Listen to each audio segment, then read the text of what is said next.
आप सभी लोग सुख चाहते हैं, लेकिन सुख चाहते तो हैं, पर सुख चाहने के लिए जहां दौड़ना वहां दौड़ते नहीं है, गलत दौड़ते हैं। हमारे शरीर में दो चीजें हैं, एक शरीर है, एक आत्मा है।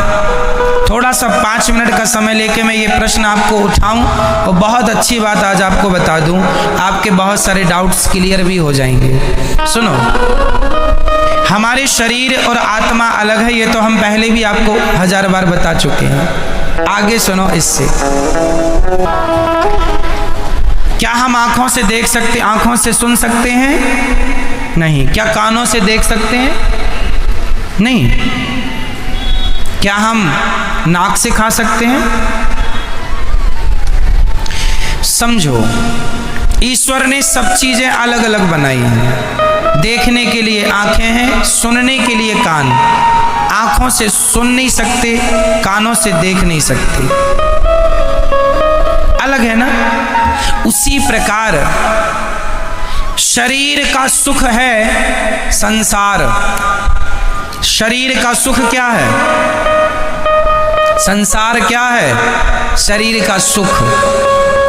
गाड़ी, बंगला, पत्नी, पुत्र, परिवार, ये कहाँ का सुख है? शरीर का। अब रही आत्मा की बात, तो आत्मा का सुख किससे है?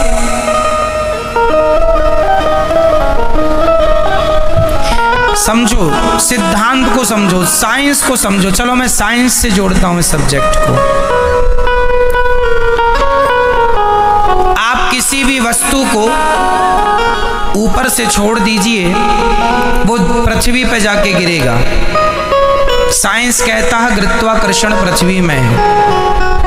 ये तो सत्य है कि गुरुत्वाकर्षण है, पर इसके अतिरिक्त एक सत्य और है, क्योंकि वो पृथ्वी का ही हिस्सा है। इसलिए अंश अपने अंशी की ओर भागता है। अंश हमेशा किसकी ओर भागेगा?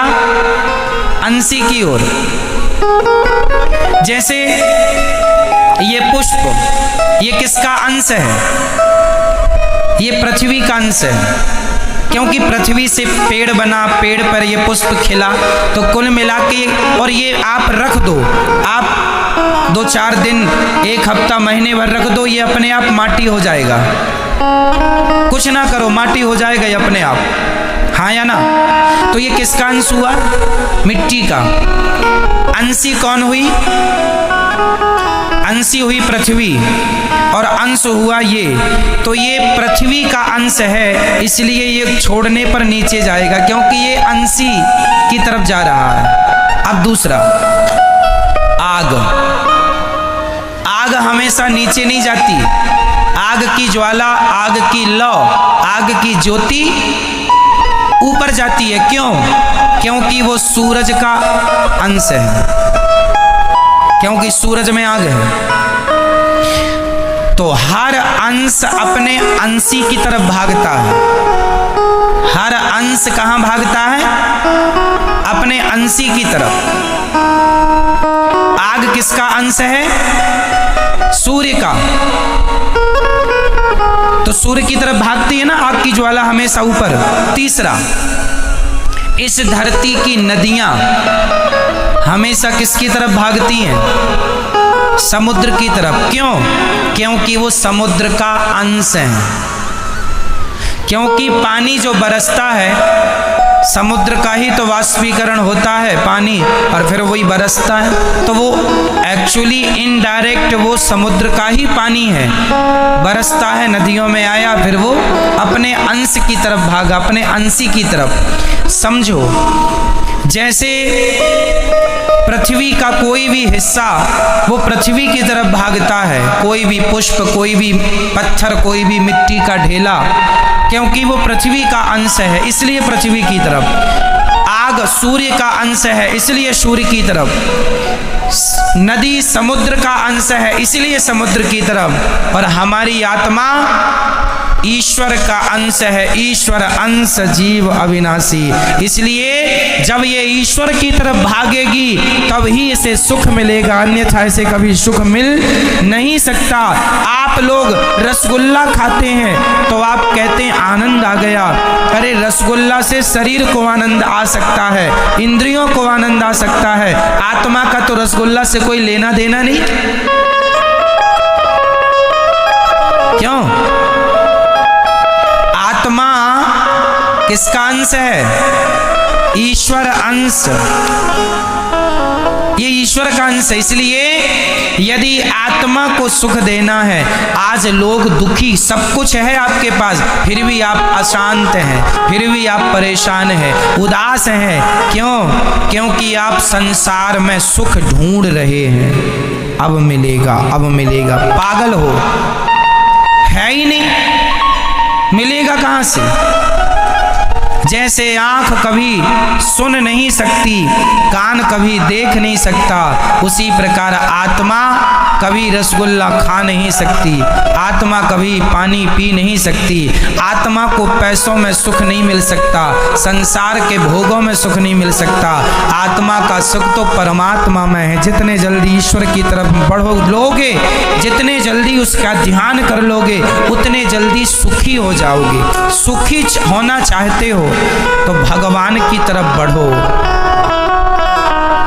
और आप लोग शरीर को ही सुख देने में लगे हैं।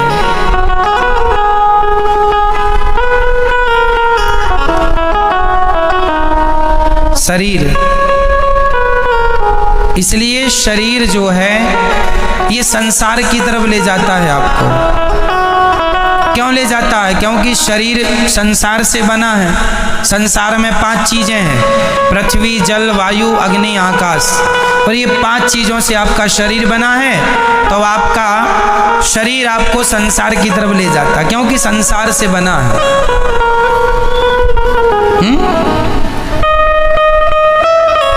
आपको आंख अच्छा अच्छा दिखाना चाहती है, इसको आप देख रहे हैं, आपको सुख मिल रहा है, पर यह सुख क्षणिक है।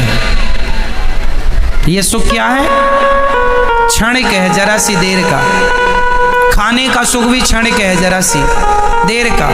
भोगों का सुख भी क्षणिक है, जरा सी देर का।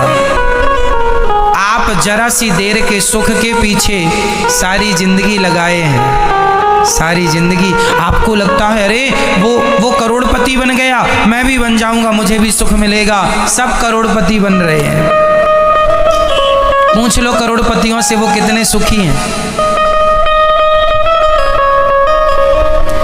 सुख संसार में नहीं मेरी माँ। शरीर का संबंध संसार से है, आत्मा का संबंध परमात्मा से है। और मैं शरीर नहीं, मैं आत्मा हूं। यदि यथार्थ सुख चाहते हो तो भगवान के बन जाओ। नाथ मैं आपको कभी भूलू नहीं, हे श्रीमन नारायण मैं आपको कभी, मैं उनका अंश हूं। पर विडंबना तो देखो, एक शेर का बच्चा गीदड़ों के झुंड में मिल गया,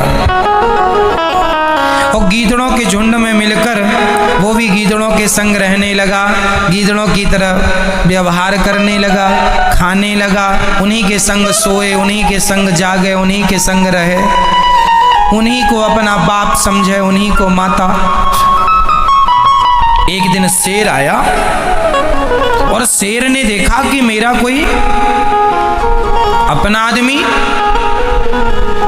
गीदड़ों की झुंड में दहाड़ लगाई, तो उसके अंदर से भी वो शेर तो था ही, उसने भी दहाड़ा। शेर ने बुलाया, यहाँ तू शेर का बच्चा है, गीदड़ों के झुंड में क्या कर रहा है? बोले नहीं नहीं, हम तो गीदड़ ही है, ये सब हमारे रिश्तेदार हैं। शेर ने कहा पागल, तू शेर का बच्चा है, कब से गीदड़ों के? बोले बचपन से। एक्चुअली हुआ क्या था, ये अपनी माँ से बिछड़ गया और गीदड़ों के झुंड में मिल गया, वहीं पला बढ़ा तो अपने आप को वो